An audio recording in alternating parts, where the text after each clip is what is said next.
Welcome, everybody. One of our witnesses, they're all here now. Thank you. Thank you for the hard work you put into this to bring this issue to Senate's attention. I want to give a quote. It just can't be right that one district judge can stop a nationwide policy in its tracks and leave it stopped for years that it takes to go through the normal process, end of quote. Those words are from Justice Kagan, said during a speech 3 years ago. I happen to agree with her. Our hearing today goes by the title of, quote, Rule by District Judge 2, Roman numeral 2, exploring legislative solutions to bipartisan problems of universal injunctions. I hope that we can continue the discussion from our hearing on the same topic in 2020 and focus on some legislative solutions. For a number of years, but particularly the last few months, we've seen increasingly sweeping orders from individual district judges that dictate national policy. These orders, quote unquote, called universal injunctions, direct the government to take or not take action with respect to persons who aren't even before the court. Although our founders saw an important role for the judiciary, they didn't design a system that made judges national policymakers.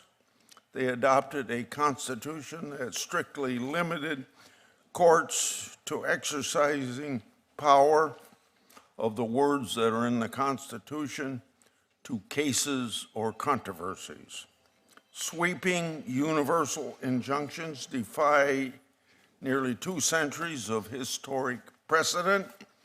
For the first 175 years of our history, universal injunctions were unheard of. They've been extremely rare until the last decade. Now we can barely read the news without learning of another district judge issuing an order that covers all 93 judicial districts in the country. It's one thing for a district court to offer relief to parties before it. That's what a judge can and what a judge should do. A judge has authority to resolve a case or controversy, and sometimes that'll include holding that a statute or executive action is unlawful. It's another thing, however, altogether for a single judge to order the government to act with respect to people who aren't even before the court. That reaches far beyond the legitimate authority of the court and becomes policymaking. This is something none of us, Democratic or Republican, should want judges to do. Right now, there are more than 600 active district judges, more than 1,000 if you count senior judges. Any one of them can effectively veto national policy. In one sense, district judges wield more power than any Supreme Court justice who must vote with their colleagues before stopping or compelling national government action. This creates then a strong incentive for forum shopping. According to 2024 Harvard Law Review study, nearly all universal injunctions against the first Trump administration and the Biden administration were issued by judges appointed by the opposite political party. This places tremendous strain on the judicial system. Universal injunctions are also unconstitutional. Article 3 of the Constitution tasks the judicial branch with deciding, as you've heard me say, cases or controversies. The Supreme Court has long required judges to engage in detailed analysis to ensure that they have authority over a case. They must determine that a party before them has been injured, that the inquiry is traceable to a defendant's conduct, and that the court can do something to remedy it.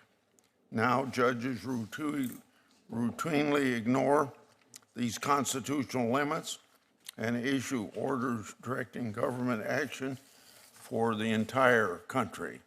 In February, a district judge issued an order requiring $2 billion in U.S. aid funding to be paid out within 36 hours. The vast majority of people who never even sued. The Supreme Court had to instruct the district court to narrow its ruling and narrow it significantly. On Monday, a district court in California issued an order in a case involving 7 Venezuelan plaintiffs and an association that advocates for them. Instead of just deciding the case before them, the judge halted the policy for approximately 350,000 Venezuelans under the Temporary Protective Status Program. The district judge had no authority over people who weren't before the court, but single-handedly vetoed a policy that Americans specifically elected President Trump to enact. Some people may ask, if universal injunctions are eliminated, how can plaintiffs get relief, especially in cases where it's hard to represent every person affected by law or order? The federal rules of civil procedure provide a solution: class action. This is a powerful legal tool to offer comprehensive relief, and it also contains protections to preserve the rights of parties that are represented in this unusual way. Universal injunctions shortcut all of that. Eliminating universal injunctions still preserves the important role of the judiciary in a system of checks and balances. Class actions remain intact, and judges retain their awesome power to protect litigants before them from unlawful action. But when a single judge can override the political branches to set national policy, the checks and balances of our country and Constitution are thrown off. We should instead return to the framework established under the Constitution. District courts decide the case before them. The appellate courts set precedent for all courts below them. That's the appropriate check on other co-equal branches of government. Universal injunctions turn the whole thing on its head. Most of us in this room have at various times supported or opposed universal injunctions. My fellow Republicans and I sometimes like them when there's a Democratic president, and my Democratic colleagues probably like them right now, even though they criticized them a few months ago under President Biden.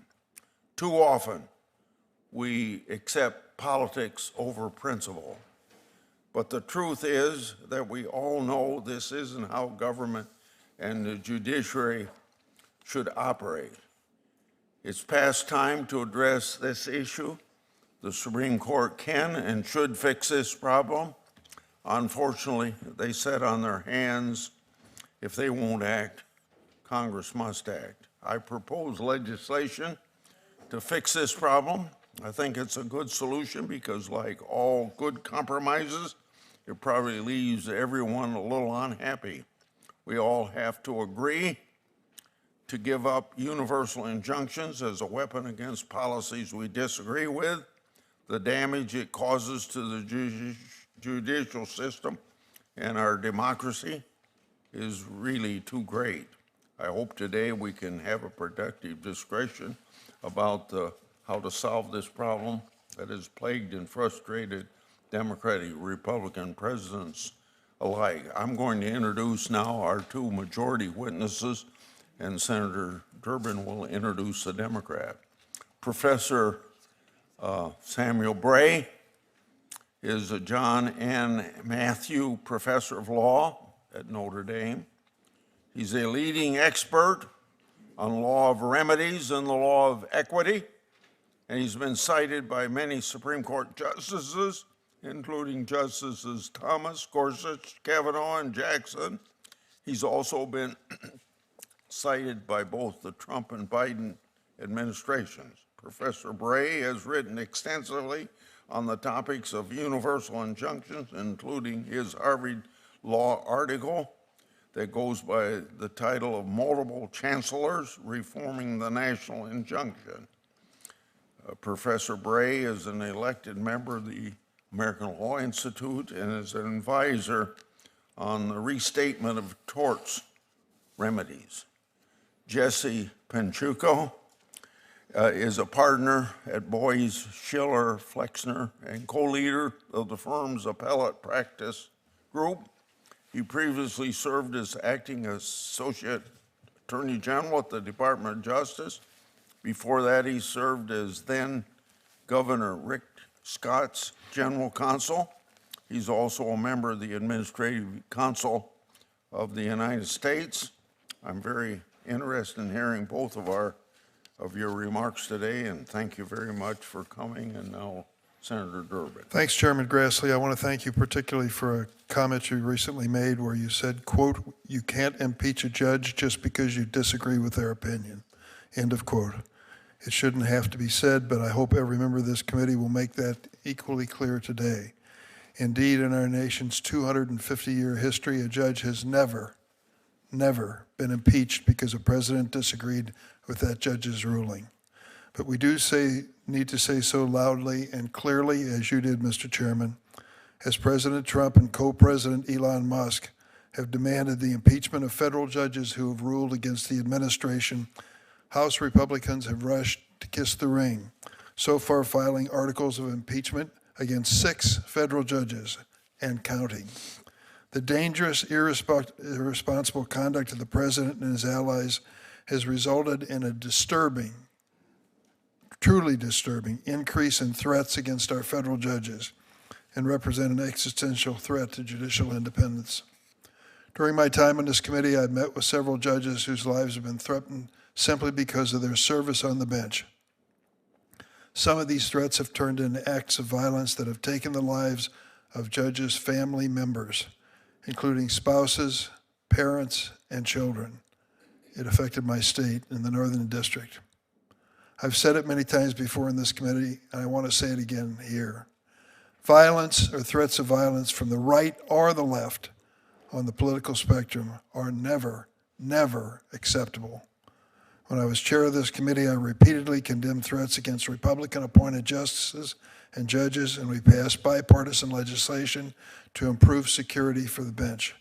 We must speak with one bipartisan voice on this issue. Last week, my staff spoke with several judges about judicial security. Every single judge said exactly the same thing. The threats have become more frequent and more disturbing. And while these judges were careful not to comment on political issues, they noted that recent rhetoric against judges has contributed to increased threats to judicial security.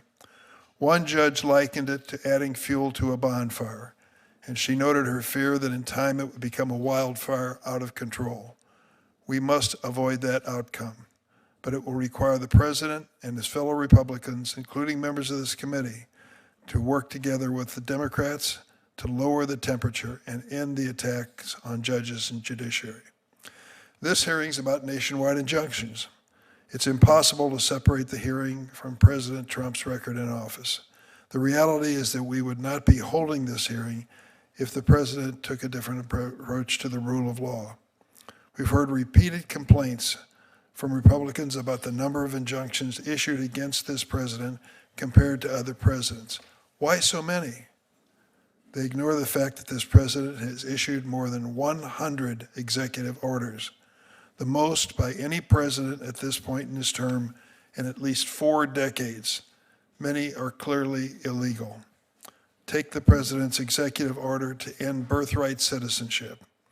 3 federal judges in 3 different states have blocked this order, including 2 judges appointed by Republican presidents, and 3 separate appeals courts have refused to lift these injunctions. Judge John Kunar, who was appointed by President Ronald Reagan, was the first judge to block the order, which he called, quote, blatantly unconstitutional.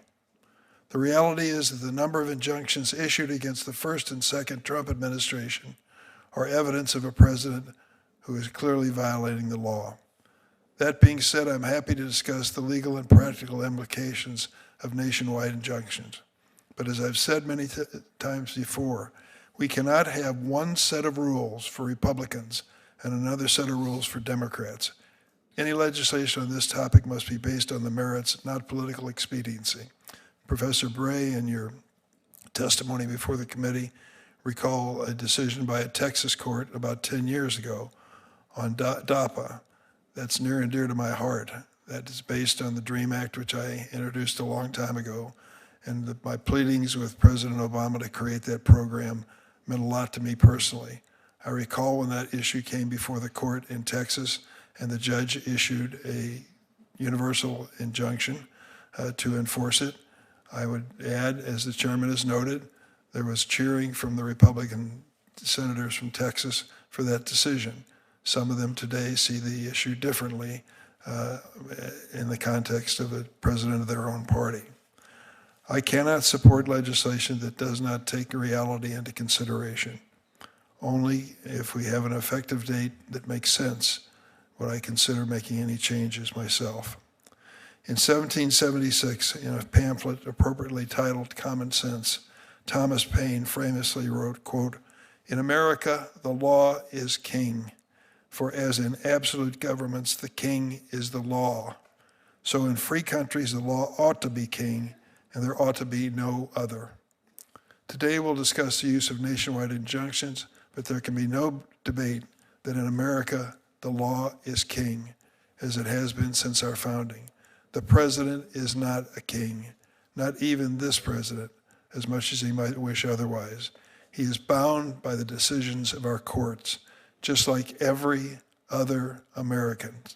Now, the president and his political allies are welcome to disagree with judicial decisions that block his illegal actions, but we cannot allow anyone to threaten or intimidate our judges. And we cannot stand idly by amid a threat to our Constitution and the separation of powers. The chairman has asked me to introduce my witness, and I'll be glad to do that.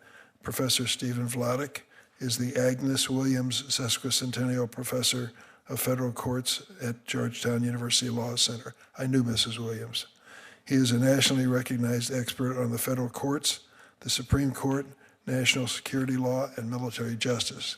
Professor Vladeck is also highly regarded as an appellate advocate, having argued several cases before the U.S. Supreme Court and over a dozen before various lower federal, civilian, and military courts. Graduate of Yale Law School and Amherst College. Thank you, Mr. Chairman. Yeah, thank you. Would you please still rise for oath? Do you swear that the testimony you're about to give before this committee will be the truth, the whole truth, and nothing but the truth, so help you God? All of you have answered affirmatively. Please sit down, and we'll start with you, Professor Bray, and then Mr. Vladeck, and go across. Mr. Chairman, Ranking Member, and members of the committee, I'm honored to speak with you today. What's wrong with the universal injunction has a policy dimension and a constitutional dimension. The ordinary way the federal courts work is that someone challenges a law in one circuit, and whether the challenger wins or loses, the decision of the circuit court will be a precedent for that circuit. Justice Kagan called this the normal process. It allows multiple courts to consider a question before the Supreme Court is eventually asked to resolve a disagreement. It takes some time, but not thousands of suits. This is how questions are supposed to be settled in the federal courts: deliberately, collectively and with appellate precedent. But universal injunctions, with lightning appeals straight to the Supreme Court, have accelerated judicial decision-making, leading to rushed and suboptimal decisions. The universal injunction reduces the chance that multiple circuit courts will consider a legal question. It's an end run around class actions. It's an end run around issue preclusion. It's inconsistent with basic principles about the precedential authority of a district court. And it has an asymmetric effect. 100 people challenge a federal policy, and if the federal government wins 99 of the cases, it won't matter as long as one plaintiff wins and gets a universal injunction. The government has to run the table.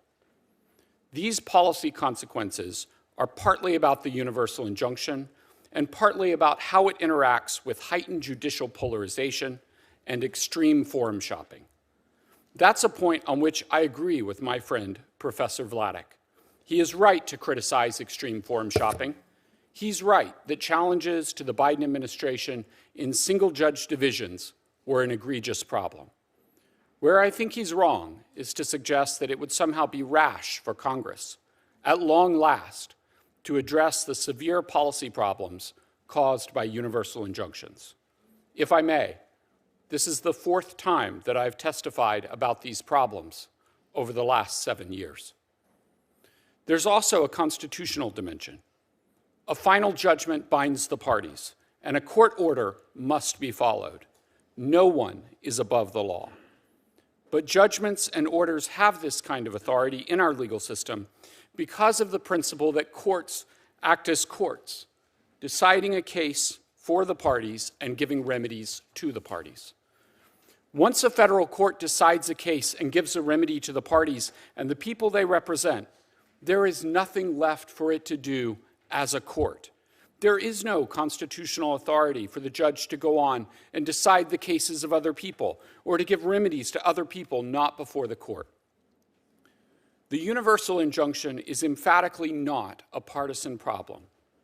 Universal injunctions and vacatur are stopping almost every major initiative of the second Trump administration, just like all the Democratic and Republican administrations in the last 10 years. They are a bipartisan scourge. At any particular moment, of course, there is a partisan valence to solving the problem of the universal injunction. But that partisan valence will not last. There are no permanent majorities. In the long term, the real loser from the universal injunction is our democracy. The Republican or Democratic bias oscillates over time. What does not change is the universal injunction's built-in bias against any effective government action. A legislative solution should be laser-focused on non-parties. It should apply to temporary restraining orders and to vacatur under the Administrative Procedure Act. It shouldn't just put guardrails on universal injunctions. Only one proposed bill fits these principles, and that's the chairman's bill. This bill would take the universal injunction and bury it 6 feet under. No evasions, no circumventions, no substitutes, no outs for Republicans, no outs for Democrats. The federal courts are and should be a bulwark against unconstitutional or illegal actions taken by other government actors. They should hold the president accountable, regardless of whether the president is a Republican or a Democrat. But the federal court should perform that essential function as courts do, by deciding particular cases brought by particular parties with remedies that control the relationship between these parties. The last 10 years have seen a fundamental transformation of the relationship between the judicial branch and the executive and legislative branches. It is past time to reset that relationship.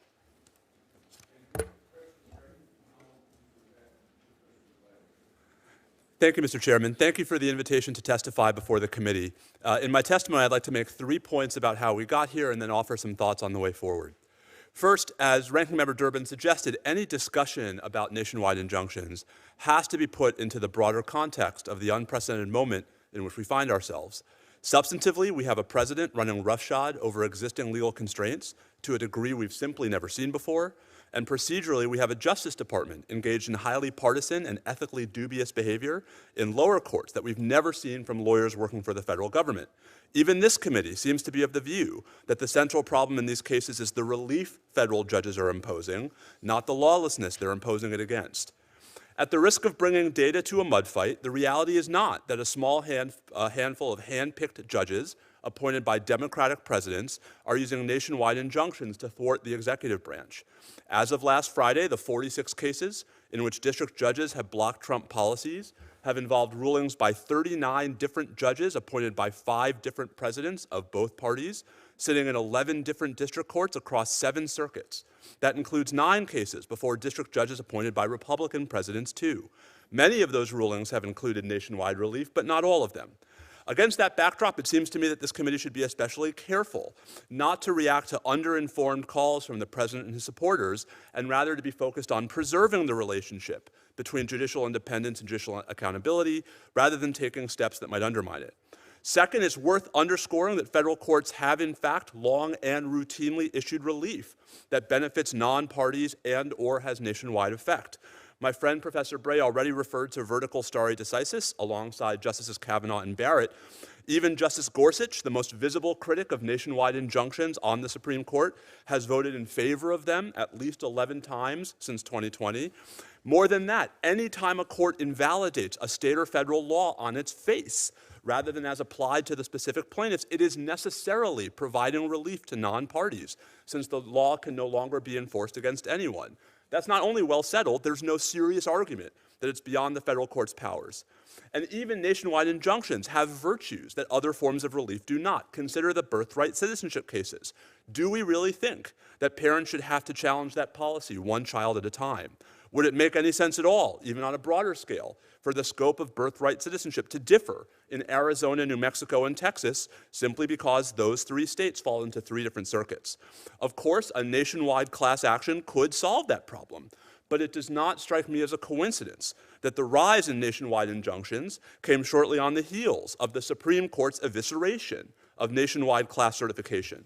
Chairman Grassley's bill alludes to class actions as a preferable vehicle. I could certainly endorse that idea, but tellingly it does nothing to make them more broadly available, even though Congress unquestionably could do so.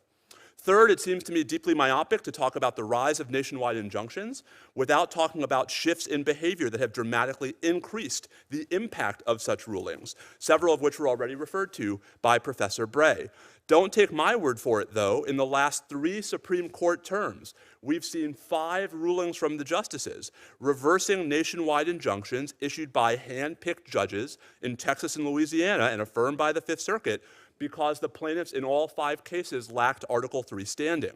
There's no question that nationwide injunctions have been abused, but the abuses in those cases were not about the scope of the relief the courts were issuing. It's only exacerbated by it. And critically, those abuses would not go away even if nationwide injunctions were narrowed or eliminated. Meanwhile, the cost of eliminating nationwide injunctions would be less of an ability to restrain executive branch lawlessness at a moment in American history in which that power has proven singularly vital. So what is to be done? First, if the members' real concern is that the president should have the authorities that courts are denying to him, it seems to me that they could consider legislation to provide those authorities, rather than legislation that would prevent courts from fully and effectively enforcing existing legal constraints. Second, insofar as this committee wants to focus on procedural reforms, it should focus on reducing the ability of individual parties to manipulate the judicial system, not on limiting the ability of courts to hold the executive branch accountable, especially in an age in which Congress has proven less able to do so itself.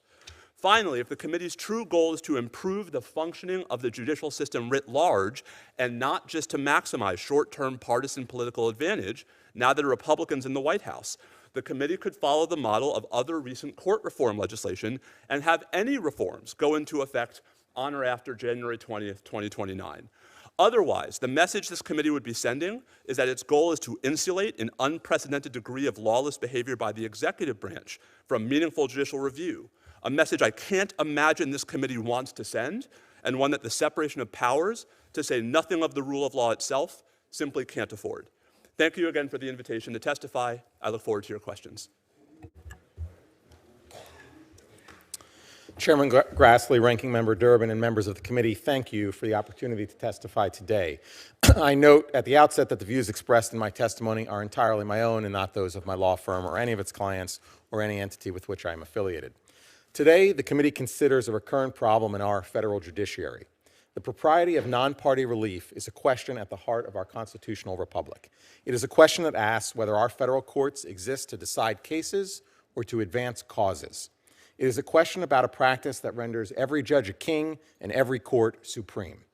The statistics show the issue is not confined to one president, one party, or a particular substantive policy. Accordingly, the Department of Justice, across administrations, has consistently argued against granting relief beyond the parties to a case. Just a few months ago, President Biden's Solicitor General explained that, quote, universal remedies are inconsistent with longstanding limits on equitable relief and the power of Article III courts and impose a severe toll on the federal court system, end quote. And jurists on both sides of the ideological divide have recognized the problem. As Justice Kagan stated in a 2022 speech, quote, it just can't be right that one district judge can stop a nationwide policy in its tracks and leave it stopped for the years that it takes to go through the normal process, end quote. Before I highlight the many problems with non-party relief, let me offer one concrete example. In 2017, the Department of Justice imposed new conditions on law enforcement grants, requiring participating local jurisdictions to cooperate with federal law enforcement to remove illegal aliens who had committed serious crimes. The city of Chicago sued, alleging the grant conditions were unlawful. The district court issued a preliminary injunction, but rather than stopping at providing this complete relief to the party before it, the court enjoined the grant conditions nationwide. Cases were pending in other districts, and Chicago could not make any claim that its own interests were required nationwide relief. Yet the district judge, with one line of dubious reasoning, exerted power over every other grantee in the country, including those who didn't want it and supported the conditions, and exerted power and precluded any other judge from effectuating a contrary conclusion. The Second Circuit Court of Appeals in New York would later find these conditions lawful, highlighting how incredible it was for a lone district judge in Chicago to dictate the result in New York and everywhere else. With that example in mind, let's just highlight a few of the problems with non-party relief. The first problem with non-party injunctions is, as Justice Thomas has explained, they are legally and historically dubious. The Constitution grants to federal courts the power to hear cases and controversies, which the Supreme Court has long interpreted as the power to render a judgment or decree upon the rights of litigant parties, not non-parties. Some argue that nationwide non-party relief is a necessary check on the ever-growing power of the executive branch. But the answer is not to fix one constitutional distortion by creating another. Rather, if the concern is with the power of the administrative state, then the answer is for Congress to reassert its atrophied policymaking muscle, not to transform the judiciary into a third political branch. The second problem with non-party injunctions is they undermine the norms, rules, and structures that undergird our multi-court, multi-jurisdiction, multi-tiered legal system. One such legal norm is the concept of percolation. There are several legal provisions and practices that reflect this preference for percolation, but I'll highlight just one, and it's the U.S. Constitution. It establishes one and only one Supreme Court and such inferior courts as Congress may establish. In this hierarchical system, one district court does not bind another and one circuit court does not bind another. It is only Supreme Court judgments that are binding on all federal courts. Yet nationwide non-party relief effectively has any of 1,000 district judges wielding the same supremacy as the Supreme Court by stripping from other courts the efficacy of their judgments. The nationwide non-party injunction thus simultaneously makes every court supreme and every court a potential nullity. The third problem with non-party injunctions is they are undermining public confidence in federal courts. History has shown the American people have a stubborn tendency to demand a say in the rules that govern their lives. Humility, then, is a necessary judicial virtue for life-tenured judges who have a share of the ruling power for life and cannot face elections by the people like the other branches. But in recent years, the third branch has lost all sense of itself. It will either rediscover judicial humility or lose the support of the people and force a national constitutional crisis. Because the Supreme Court appears unwilling or unable to rein in its own branch, it is time for Congress to act. 3 legislative fixes seem advisable. First, Congress should amend the necessary statutes to make clear that federal courts do not have the power to grant relief to non-parties. Second, it appears the latest trend in relief is for district courts to enter temporary restraining orders. Those should be made immediately appealable. And third, and finally, even if Congress enacts the above fixes, it is likely that judges who believe they have nationwide power will shift from granting non-party injunctions to certifying classes. Congress should consider imposing mandatory jurisdiction on the Supreme Court for any injunction or similar order that the Attorney General certifies as a national emergency. Thank you. I look forward to taking questions. Thank you very much. We'll have 5-minute rounds for questions. I'm going to start with Professor Bray. One criticism has been leveled against the legislative solution that I've proposed. It's been that it undermines the judicial branch's checks and balances on the executive branch. Do you think this is a fair criticism, and how would you respond? Thank you, Chairman Grassley. I don't think it's a fair criticism. I understand where it's coming from because the place of the courts as a check and balance on the executive branch and the legislative branch is very important in our constitutional system. But the way courts do that is by deciding according to the law in particular cases. And then that ripples out to other cases through precedent.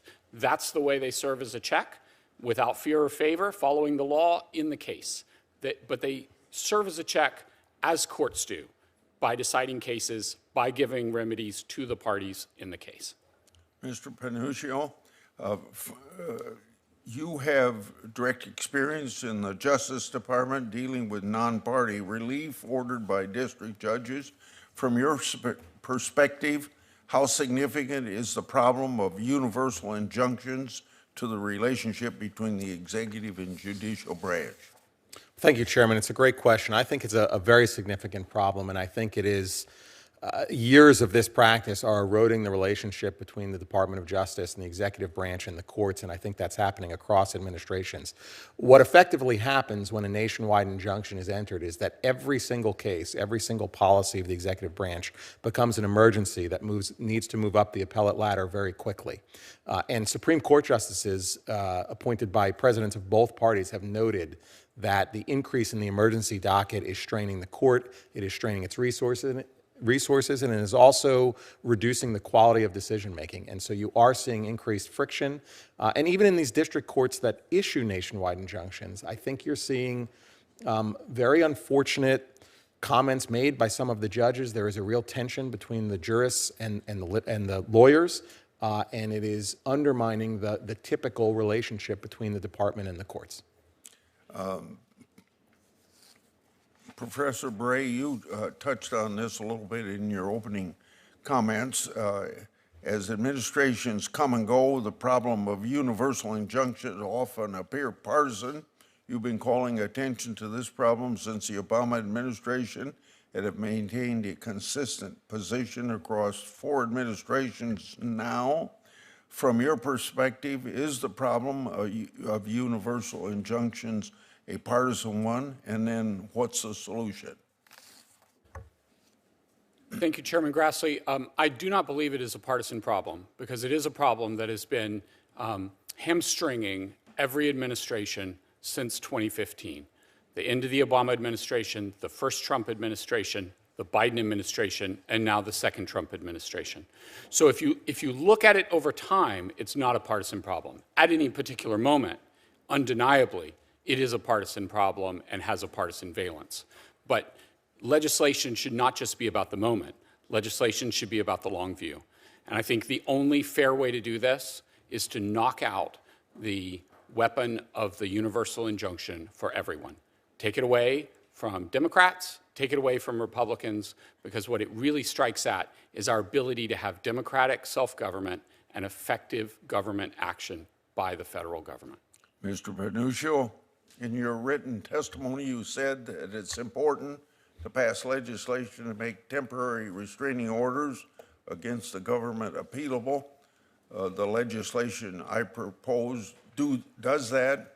Can you expand a bit more on your views here? What are temporary restraining orders, and why is it important that they be that they're appealable? Thank you, Chairman. It's an important question because the latest trend in non-party relief appears to be courts entering what's called a temporary restraining order instead of a preliminary injunction. Now, in my experience as a litigator and in my years as a lawyer, a TRO was supposed to be a very short-term order from the court when it is impossible for the court to hold a hearing with both parties, and it might enter, for example, a 24-hour TRO until it can get a hearing on a preliminary injunction, an actual hearing with adversaries arguing the facts and the law to the court. But what we're now seeing is the courts are entering these TROs, which can, under the rules, last for up to 2 weeks and then be extended for another 2 weeks. And the issue is that the courts have interpreted TROs to not be appealable. Now, that may be a dubious interpretation, but that is the law of the land right now. And so it is effectively allowing district judges to insulate themselves from review. So it's bad enough that we have district judges saying, I am a ruler for the entire nation. But now they're saying, they're not elected, so the people can't have a say. They're also saying that the appellate judges who are supposed to oversee my decisions, I don't want them hearing it either. So let me enter a TRO instead of a preliminary injunction or some other immediately appealable order. So I do think it is a virtue of your bill, Chairman, that TROs or any other similar order would be immediately appealable. Yeah. Senator Durbin, I've asked Senator Moody to take over for me while I go to another meeting. So She's very strict. Yeah. you proceed. Yeah. Thank you, Senator Moody. Thank you, Mr. Chairman. So, Professor Bray, I'm going to ask you to stick with me for a second here and talk about possibilities. Along comes President Trump and decides that the following sentence doesn't make sense. 14th Amendment, Section 1. All persons born or naturalized in the United States and subject to the jurisdiction thereof are citizens of the United States and of the state wherein they reside. So the president decides one of his 103 executive orders will eliminate that language, the language of the Constitution, and question whether or not birthright citizenship is legal in America. Cases were filed. One judge, a Ronald Reagan appointee, said the efforts by the administration are blatantly unconstitutional. If you accept the normal process which you described to us, how should that case be handled if we've done away with the universal application of decisions? Thank you, Ranking Member Durbin. I think that's an excellent example of how the courts are supposed to work. The courts are going to decide the cases. In every single one, the courts will say there's birthright citizenship under the Constitution. There will not actually even be a disagreement between the circuit courts, and there won't even need to be a decision from the Supreme Court.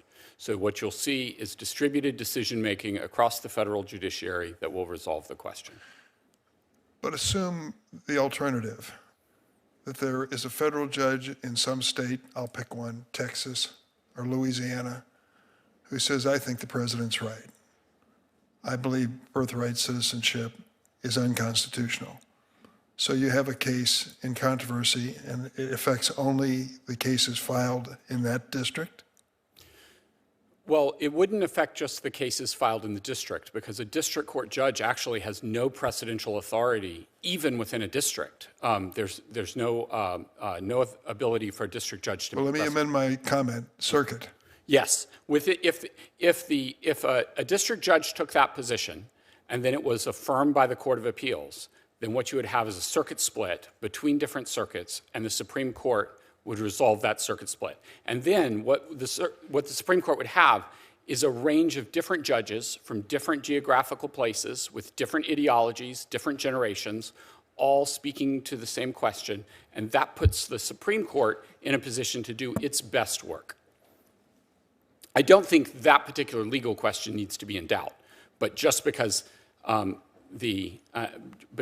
one branch goes beyond its constitutional bounds doesn't mean the judiciary should go beyond its. So I guess my question is, in light of individuals personally affected by this, pregnant women as an example, we just have to let the process play out? Is that what you suggest? There are ways to get a faster decision, as Professor Vladeck noted you could have a national class action, but I think the basic commitment, I recognize there can be a human cost there, but the basic commitment of our legal system is you don't get an immediate right decision right away. It takes time. It's like the old carpentry adage, measure twice, cut once. And that's the kind of legal system we have. Professor Vladeck? I mean, I think it's worth underscoring the human consequences that my friend just kind of brushed right past. Because if it takes 3 years for that circuit split to get to the Supreme Court, you're going to have 3 years where in large parts of the country, children born to undocumented parents will not be citizens. Some of those children could be subject to removal by the United States on the ground that they are not citizens. It is not possible for the federal courts to order those folks to be brought back. And so that relief that Professor Bray holds out as possible 3 years later is of no help to the children who were citizens under the Constitution, but who were removed in the interim. And so again, I mean, the broader policy question here is what should the rule be in this interim window? Professor Bray and I agree that it's all about what is the status quo while the case gets to the Supreme Court. Should the status quo be the policy is either in effect or not in effect on a nationwide basis, or should the status quo depend upon which jurisdiction you live in and what your particular status is? And that's why it seems to me if we want to talk about real reform, we should be talking about reforms to bolster the other vehicles, the nationwide class action, and not just taking off this stopgap that has emerged in its place. Thank you. Thank you. Thank you, Ranking Member. Senator Blackburn? Thank you, Madam Chairman, and thank you all for being here. I've got to tell you, being in Tennessee over the weekend and then doing a telephone town hall with several thousand Tennesseans last night, the overreach of the judiciary is something that continued to come up. The way we have seen these activist judges troubles people, and they're wanting to see something done. So they were pleased that we were having this hearing, and they're concerned that you are seeing district judges come in and exercise this sweeping injunctive relief that doesn't apply to the case before them, doesn't apply to the district in which they are seated. So, Professor Bray, I want to talk with you for just a moment. One of the things that Senator Grassley noted and that many of us have discussed is that there is no constitutional and no statutory authority for federal district judges to issue these injunctions. And so talk for a minute about the effect of that lack of authority. I'm happy to, Senator. So I think that is correct. There is no statutory basis for granting universal injunctions, and there is no constitutional basis for doing so either. So courts, to be courts, have to exercise the judicial power. And the judicial power is not defined by the Constitution, but the Constitution instead uses what's a known commodity, that is the reference to the judicial power. It is courts deciding cases for the parties. So a universal injunction is fundamentally different from that. A class action is still a case. It's a case, it's a large case, but it's still a case, and if the class wins, the class wins. If the class loses, the class loses, but it's a decision for a case. And what makes the universal injunction different is you have a very small case and a remedy that's for everyone. So my friend Professor Vladeck noted this question about like what's going to be the interim rule. Is the interim rule going to be you have a policy or you don't have a policy? And when we have courts disagreeing about what the interim rule should be, we shouldn't default to as long as there's one court that doesn't like it, it's stopped. That's what makes it a sclerotic effect on government action. The government can't act if all it takes is one court not wanting the rule or the policy to go into effect for the entire country. Let me ask you also about injunction bonds, because under Rule 65, then a party who is seeking an injunction is required. The bond is mandatory, but we have not seen that used in these nationwide injunctions against President Trump. So speak a little bit about the utilization of injunction bonds and when that's appropriate. I'm happy to, Senator. I have an above median interest in injunction bonds, and I'm happy to talk about them. So there was an op-ed in the Wall Street Journal a couple days ago that suggested it was a problem for injunctions that were being given against the Trump administration, that no injunction bonds were required. Now, I do think the federal rules of civil procedure require injunction bonds. I think it would be a good practice for federal courts to be requiring injunction bonds, follow the rule, require injunction bonds whenever you give an injunction against the federal government. And I think it's a way of taking into account the regulatory interests of the federal government and the costs injunctions impose. That being said, there's nothing invalid about an injunction just because it's not accompanied by an injunction bond. It still has to be followed. That doesn't mean the court lacks jurisdiction. It's still an order of a court, and it must be followed for that reason. Thank you.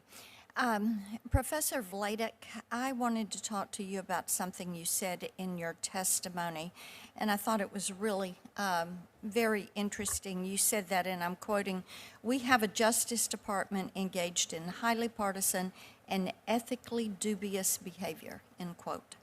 And I could not disagree with you more in that statement, and I really find it just rich with irony after we've sat here for 4 years and watched President Biden's DOJ weaponized against the American people.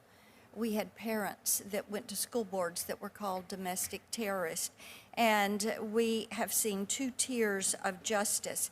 So you can submit for me in writing, since my time has expired, your explanation of why the Biden DOJ was not highly partisan, and you have assumed that the Trump DOJ is. Can I briefly Thank you, respond, Senator Madam Black. You Chairwoman? can submit that in writing. Thank you, Senator Blackburn, and we'll turn it over to Senator Padilla. Thank you, Madam Chair. Professor Vladeck, good to see you. Just wanted to take a moment to follow up on something that you discussed in your opening testimony. Now, there's members of the committee, primarily on the other side of the aisle, that are trying to claim that there's a few radical judicial activists standing in the way of President Trump's agenda. But just as in his first term, it seems that the president's disregard for the law is actually the biggest thing standing in the way of his agenda. So I want to walk through some of the statistics again with you. How many cases have you identified where plaintiffs are seeking an injunction or temporary restraining order against the current administration where the judge has actually issued a decision, and in how many was the relief granted? Sure. So, Senator, as of last Friday, and the data obviously has changed since last Friday, the total number of cases we found was 67, and there were 46 of those 67 in which the judge had issued either a temporary restraining order or a preliminary injunction or both. Okay, that's a lot, and it sounds like a pretty good success rate in terms of the challenges. Now, how many judges have heard these cases, and if you're able to tell or even have a ballpark, these judges were appointed by a president of which party? Sure. So it's 39 different judges appointed by 5 presidents of both parties, including 2 Republican presidents, President Reagan, President Bush. And the cases are not symmetrically distributed, but the success rate's pretty close. So of those 46 rulings against the Trump administration policies, 9 have come from Republican-appointed judges. And the success rate in those cases has been about 45-50%, so just a little bit lower than what we're seeing in the cases with Democratic-appointed judges. Okay, that's encouraging to demonstrate that it's not a partisan lens with which these judges are acting. Now, when it comes to geography, can you speak to where these judges sit? Are they concentrated in one region, one appellate court jurisdiction, one district, or are they spread around the country? It's been spread much further around the country than what we saw, for example, during the Biden administration.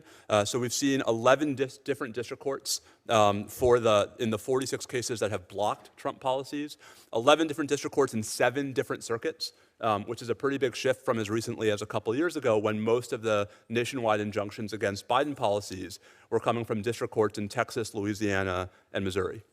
So thank you, and appreciate your verification of some of the data that I have in front of me. To me, it confirms not just the numbers, but that it's not the judges getting in the way of the Trump agenda.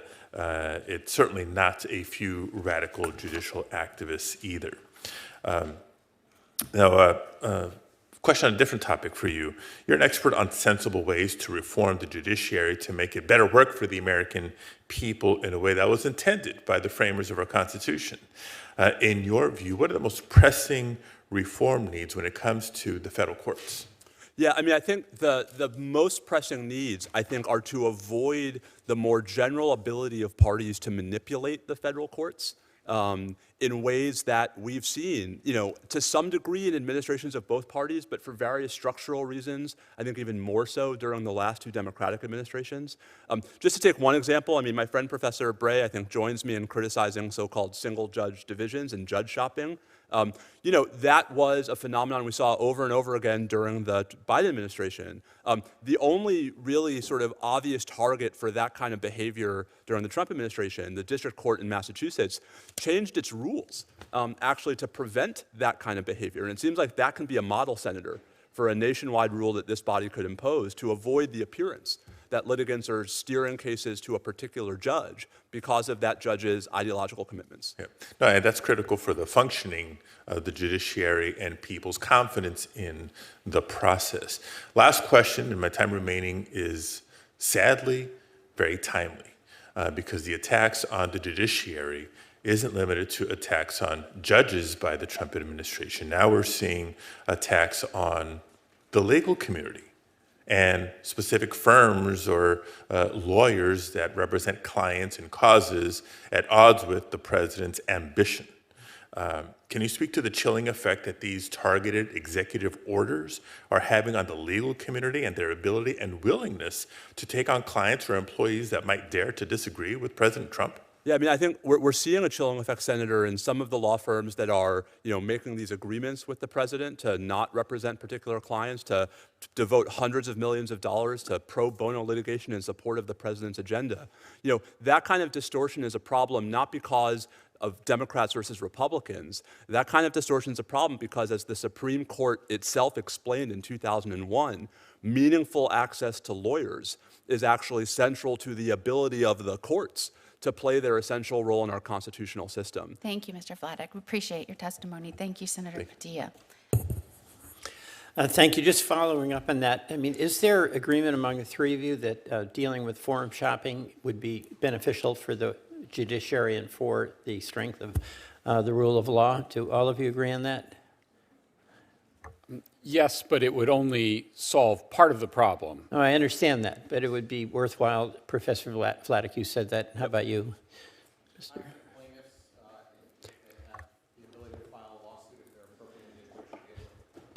Excuse me. I think plaintiffs, if they have the ability to file a lawsuit in a district, should be able to do that. I think the incentive for forum shopping is that you think you can get a judge who can be a ruler for the whole nation. So fix the problem of judges overreaching their power, and you'll. So you're okay with forum shopping, just so I understand. Well, it depends what you mean by that, Senator. I mean, if you mean plaintiffs choosing where you file. And what lawyer wouldn't do that? Where you think you can win? Well, there's all kinds of reasons why lawyers choose to file in different districts. It could be because okay, of I convenience think of I got your answer. But judges Two against to reform that, and one thinks it's fine. The next thing, just this practical question of a class action lawsuit versus an individual suing. I mean, I'll ask you, Professor Bray, because you're talking about class actions, and I support class actions. There's been a lot of debate within the committee about whether they're useful or not, and a lot of pushback on the use of class actions. But there's an enormously increased burden on the plaintiffs in order to get class certification, is there not? Senator, with respect, this bill, the chairman's bill, would leave class I'm not actions. asking about the chairman's bill. I'm just talking, I'm a lawyer. Somebody comes in. Birthright citizen is the claim. I'm a small town lawyer. That's what I was, White River Junction. I say, you know what, you're right. Let's take the case. I'll do it. But if I have to go get a class certified, just tell me the steps I have to go through for getting that class certification as opposed to just taking my client who came into my White River Junction office, and we go to the federal district court in Burlington. So class certification does require more steps, but it's entirely appropriate given that what you're seeking is a remedy to represent everyone. I understand that it's appropriate. I'm just talking about what is the practical burden in terms of cost, in terms of what kind of legal power you have to have, as opposed to a single lawyer who has a single client who comes in to see me and wants relief. What's it going to cost for me to do a certification for class as opposed to me just filing and paying the filing fee at the federal district court? So I do agree, Senator, that there are more requirements, and that means more attorney hours and more costs. Right. So I agree with that. But it is also matches the scope of the relief sought. And All so right. it really is No, a matter of I get that, but there's an acknowledgement here that it's a much bigger deal. You know, one of the wonderful things about our justice system is that an individual who is harmed can come into a lawyer, and that lawyer may take it pro bono. But if you have to have the resources of a major firm, it's a much bigger uphill challenge to get your day in court. Second thing, you know, we've got a situation here with the courts that's unprecedented, and we've got a real debate on both sides of the aisle about who is weaponizing the court. I understand that. But do you, Professor Vladeck, have a view about whether the and by the way, let me just give a context. The context that we're in right now is the separation of powers in three co-equal branches of government. And my view is that the legislature is essentially ceding authority to the executive, and that that's very dangerous in the long run for the well-being of our democracy. That's my point of view. I'm not asking you whether you agree or don't. But I'll ask you, Professor Bray, what do you see as the impact on the rule of law when the executive orders the Justice Department to dismiss a corruption case against the mayor of New York City in order to get his cooperation on a executive policy on immigration? The rule of law applies to all three branches, and each one needs to act consistently with the law. That includes the executive, and also, for the subject of the hearing today, that includes the courts. I am with you in thinking that it is an imperative for every branch. I know that, but I'm talking something that real world. This happened. We got a major corruption case against the mayor of New York City, and it was dismissed for political reasons. Does that conform to your view of how the rule of law should operate? No, it does not. Thank you very much. Thank you, Senator Welch. Thank you, Madam Chair. You know, I was struck by the questions on the law firms and the approach of President Trump to try and bring them back to the table of working with this administration. I found some of that ironic, and the questioning, Mr. Panuccio, and welcome, great Floridian from the great free state of Florida, considering the way the law firms approached any conservative lawyer that was coming out of the last administration and the treatment of such. I thought it was very ironic. Did you notice that many lawyers who had stood up for good policies were refused employment or shut out of some of these large law firms? Thank you, Senator.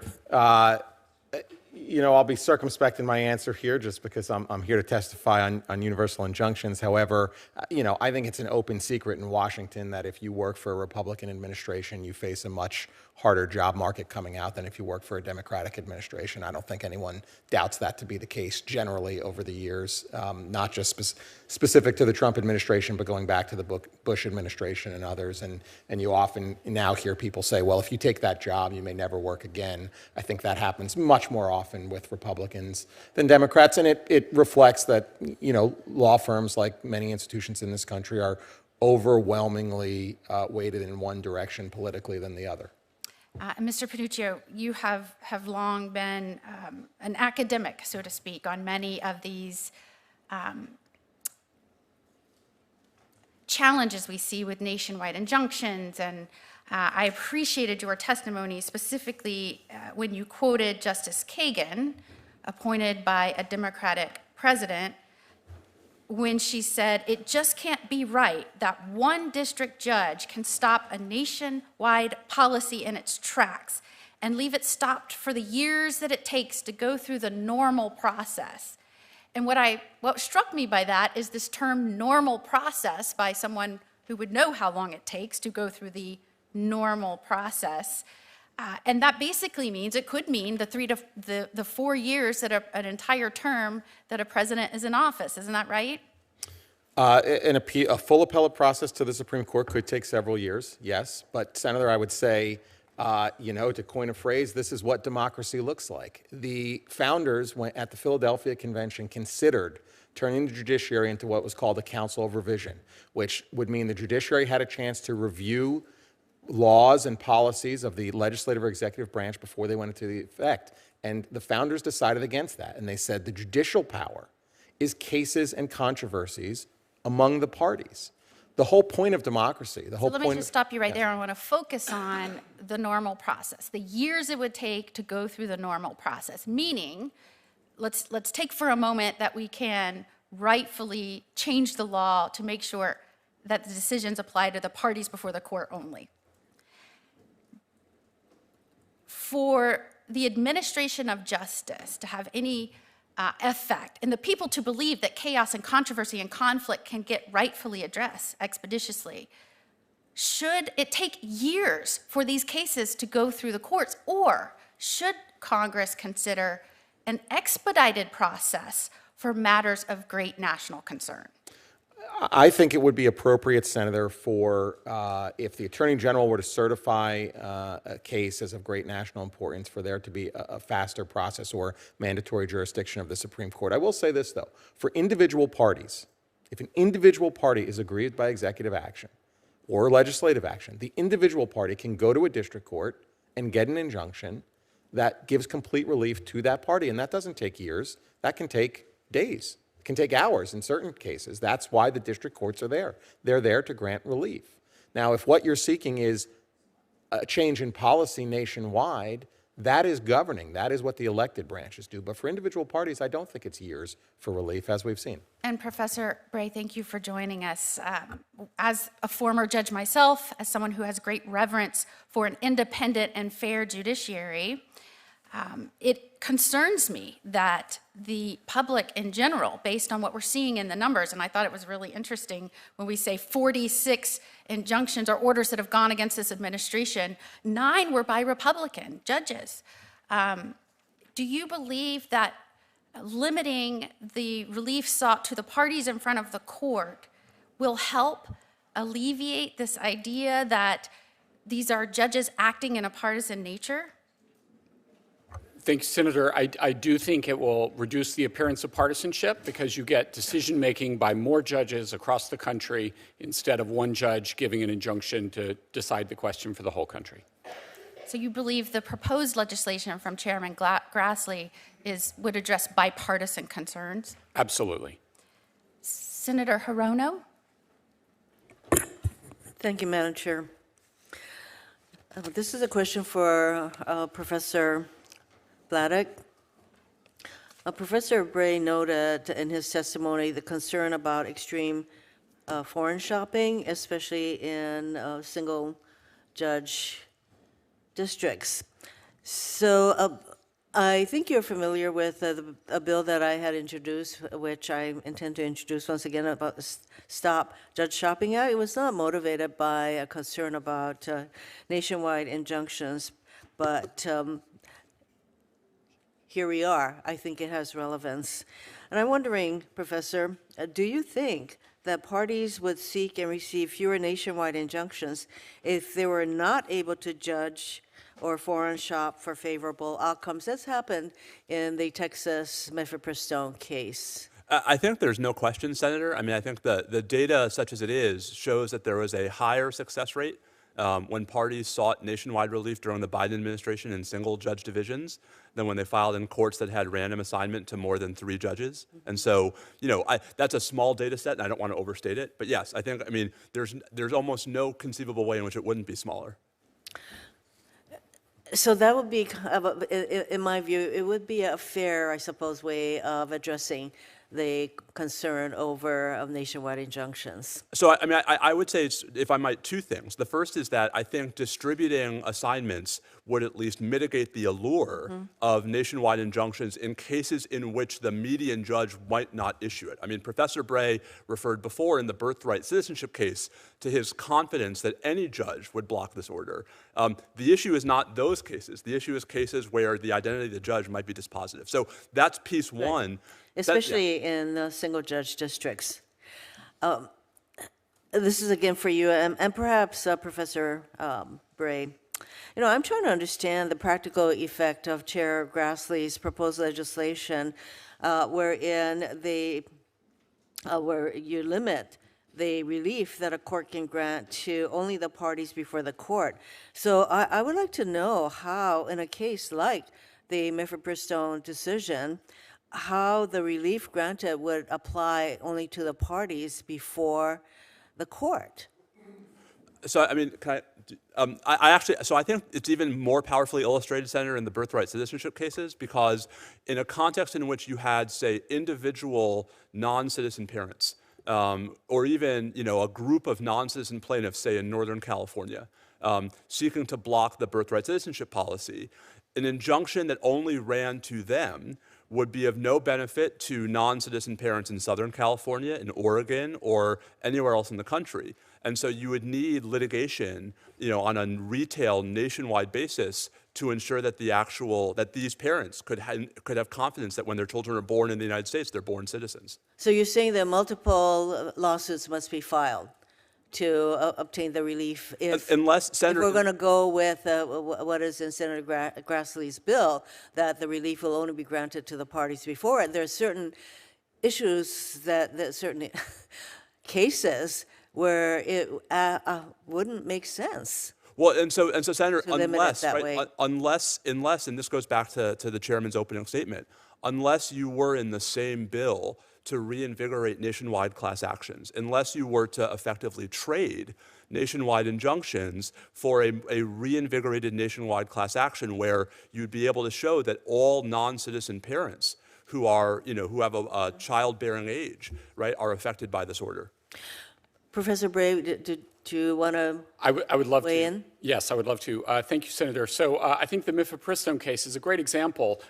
You couldn't really have an injunction to protect the plaintiff's interests there because the plaintiffs didn't have standing. But what the case shows is... Well, let's say that the plaintiffs did have standing. What the case shows is the lack of fit in so many of these cases with universal injunctions between tenuous, narrow standing claims, including DAPA, the original 2015 one, the tenuous, narrow standing claims, and massive universal relief. Okay, and that's not the way I'm saying that, let's say that the standing issue was overcome, and then you have a court that says what the FDA did not comport with the APA, and can that court limit that holding just to the plaintiffs before him or her? Well, in that sort of case, the court should adjust its remedy to whatever the injury is. So you'd have to have a real specific injury to then tailor the injunction to it. And in a case where you don't have one, you can't really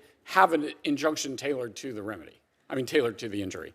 So we'd have to hypothesize an injury and then hypothesize an injunction that matched it. Thank you, I realize Professor my Bray. time is up, but my point is that I think there are some concerns about the approach that the chairman is taking in his bill. Thank you, Senator Hirono. Senator Hawley. Thank you very much, Madam Chair. Thanks to all of the witnesses for being here.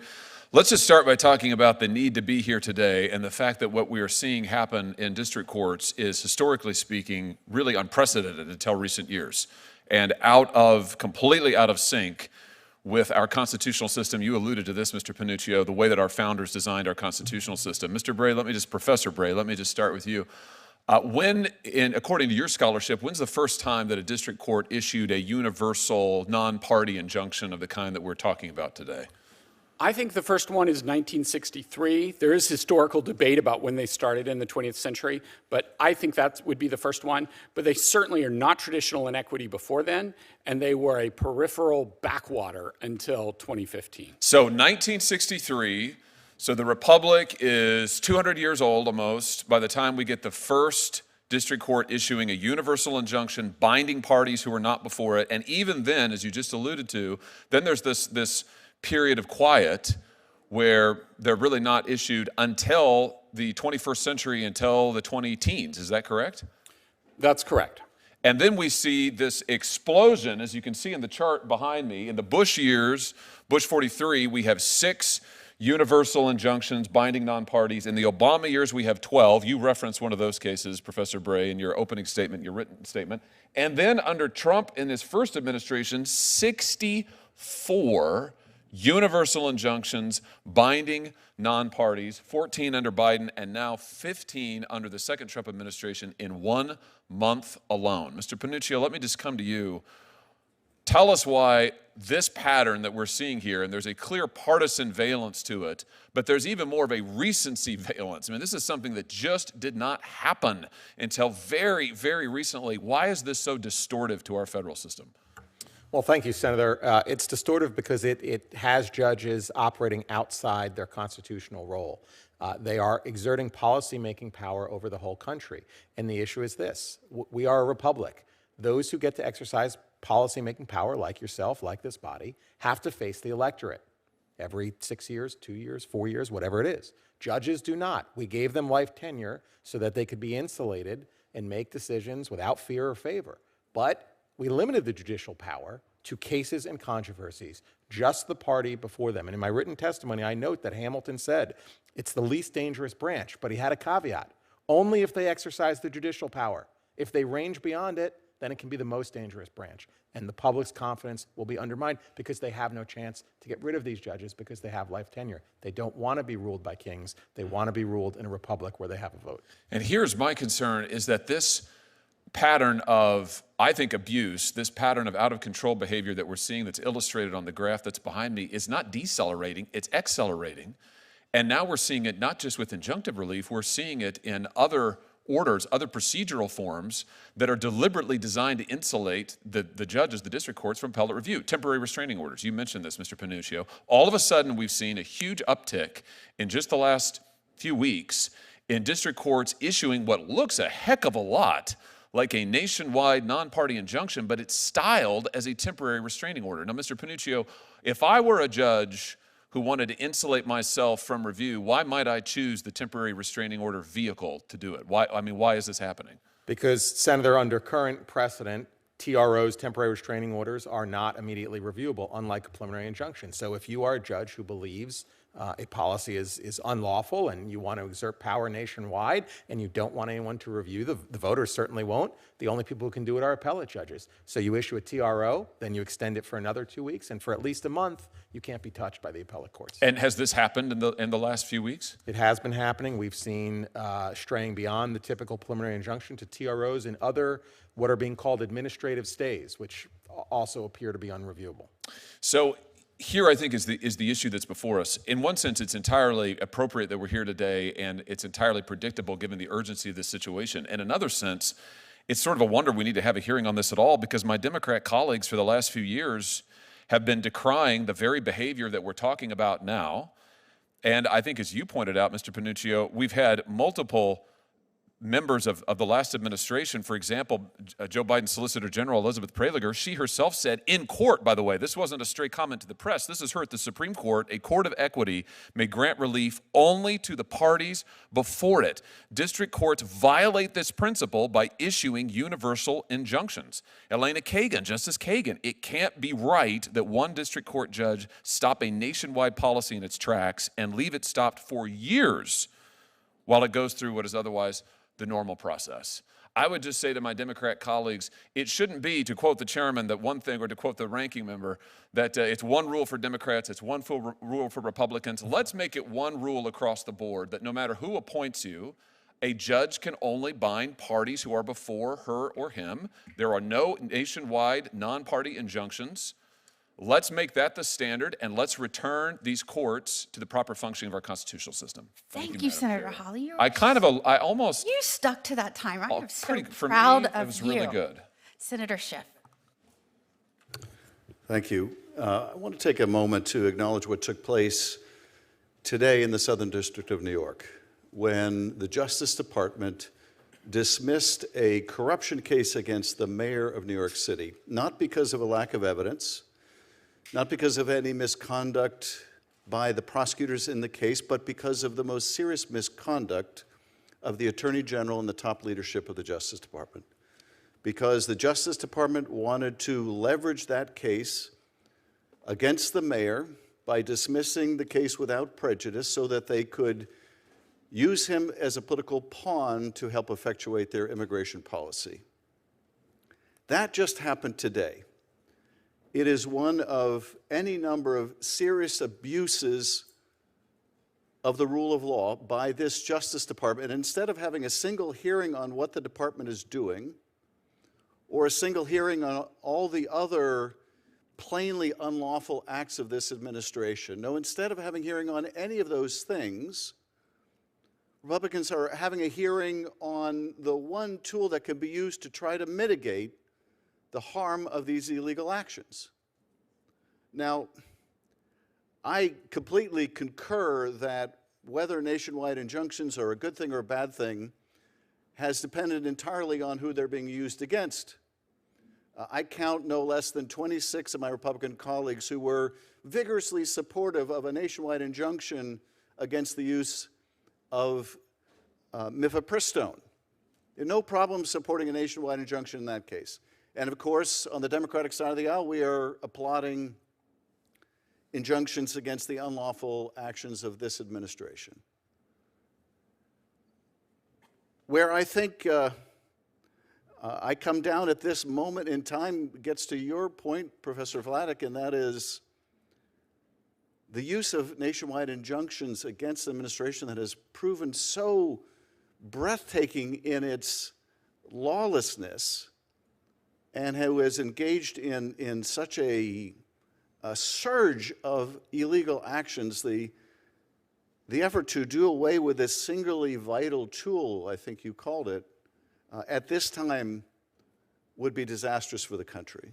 It doesn't mean there's not going to come a time when we should agree on a bipartisan basis to place limits on this capability. I think we should, in particular on the abuse of forum shopping, on picking judges solely on the basis of their political predilection or who appointed them for the purpose of a nationwide injunction.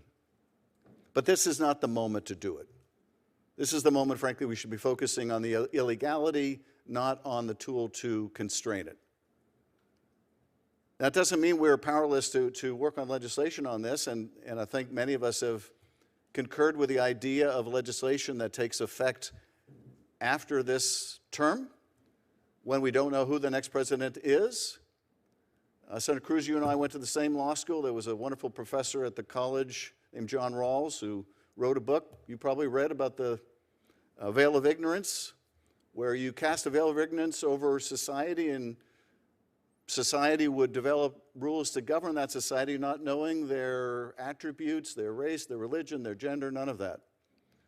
Well, far be it for me to advocate a further veil of ignorance over this body. We are ignorant enough. But perhaps the ignorance of not knowing who the next president is useful here. We should come up with a sensible reform of injunctions and forum shopping, but there's no way this is going to have bipartisan support unless we defer its application until after this administration, when we don't know which way it will cut. I think the same is probably true about filling judicial vacancies. We have just come to this broken place where probably the only way to get things done of this significance is to postpone their application until we don't know who the president will be. My time is almost up, but Professor Vladeck, in the moments I have left, I would yield to you for any kind of response. Well, just that, I mean, Senator, I think it's revealing that, I, as the minority witness today, am not here defending in all contexts universal injunctions. I've written before that I think that there are too many of them. I've written before that they raise at least some of the prudential concerns that Professor Bray has raised. And I just want to endorse your suggestion that holistic reform to make litigation against the government less manipulable is something we should all be able to support, but that holistic reform has to be about more than just closing off this one avenue today. when there have been other developments that have closed off the other avenues historically that have made Senator Hawley's examples become so much more relevant today. Thank Thank you. Mr. Vladeck. Senator Schmidt. Thank you, Madam Chair. It occurs to me that, and I don't want to retread some of the same tire tracks here, but broadly speaking, really what we're talking about is a separation of powers issue. I mean, this is ultimately, when you distill it, this is one way it plays out. As one of the witnesses had remarked, the founders never envisioned this sort of scenario. They certainly never envisioned the scenario, and the abuse that we're seeing here recently sort of puts an exclamation point on it. But I want to use one example of, and it's not a nationwide injunction, but just take Judge Boisberg's ruling here in our nation's capital. When I think the Supreme Court was very clear in Justice Jackson's famous concurrence in Youngstown Steel that the high watermark of presidential power is when you have congressional authorization, when you're actually performing Article II duties as Commander-in-Chief. And the Alien Enemies Act clearly grants that. It's silent. The text of the statute's silent on judicial review, and of course this is pre-Marbury, so they certainly would have never intended that anyway. Yet we've got a judge, and there's other issues at play. Habeas, you've got due process that's sort of at play, but you have a judge that feels compelled to make this sort of decision. And inherently, it's Article II power and or a political question that's not justiciable. I mean, you could go through a number of different questions. Could the court, a few of them here, could a judge have stopped Andrew Jackson from firing on the British at the Battle of New Orleans because we'd already signed the treaty again? Of course, the answer to that is no. Could a judge stop FDR from responding to the Japanese bombing at Pearl Harbor because they hadn't formally declared war until 2 hours later? These are questions, these are core Article II powers. So when we talk about the separation of powers, I think we don't teach civics anymore, but if we did, you would learn that the Article III branch, its power is not unlimited either. It's in fact limited. And Congress gets to limit Article III power, which is sort of, I think, one of the reasons we're here today. And I think we've seen, Senator Hawley had the graph of when we've seen this acceleration. And I think the chairman's bill, I'm a co-sponsor of it, I think the time is now. And maybe there is this sort of mutually assured destruction that Senator Schiff is talking about. Maybe these are the conditions by which you actually can get something like this done. But I do want to raise one other question. And Mr. Panuccio, I offer this to you. I mean, it's an open secret. The appellate bar and the politically sensitive litigators know that this randomly assigning district court judge thing, something's wrong here. Something's happening. It is statistically impossible for Judge Boisberg to get the cases he's getting. It's statistically impossible. When I was Attorney General in Missouri, we saw this in the 8th Circuit. The one Democrat-appointed judge ended up on the panels. It's statistically impossible for that to have happened in that period of time. So I wanted to ask you, what are some reforms that we might consider to ensure that this is truly random? Because if one of the remedies is that you actually have a randomly selected district court judge, then they ought to be a randomly selected district court judge. Do we have like a lottery? Do we have a big wheel? What are some ideas? Because I think there's enough suspicion right now that it's affecting the credibility of the court. Thank you, Senator. I'm not an expert on the wheels across the country. My general understanding as a litigator is that most courts employ a wheel. How that wheel is weighted can change from district to district depending on the judges. So, for example, in one of my home courts, the Northern District of Florida, there is a public order that tells you exactly how the wheel will work. 35% of the civil cases to this judge, 60% to this judge, 5% to that judge. My own view is that the more transparency courts have, the better, so that at least the public can know this is how the wheel is working. Even if you don't see the wheel operate, you at least know this is the weighting of the wheel. And that can be based on how many active judges you have, how many senior judges you have, how many judges you have in the district, and the geography of the district. Well, I would just suggest that I think that in addition to what we're talking about here today, there probably ought to be more reforms contemplated, because this, I think, you don't need to be some soothsayer or the oracle at Delphi to understand that there's something amiss here. Thank you. Madam Thank you, Chair. Senator Schmidt. Senator Whitehouse. Thanks very much. Thanks you all for being here. The first thing I'd like to do is put into the record a partial list that my office pulled together of nationwide injunctions against the Biden administration that my Republican colleagues celebrated and rejoiced in. So this is a bit of a what side are you on, who's in power right now type of debate we're having. The second thing that I'd like to do is to point out that the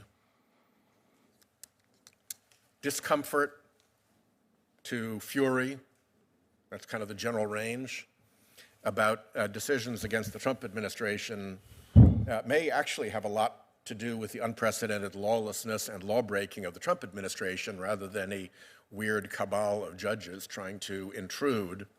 And it rolls into something that's very important to the court right now, which is threats to judges and to their families, which I think there's significant evidence to show has been orchestrated and is systematized.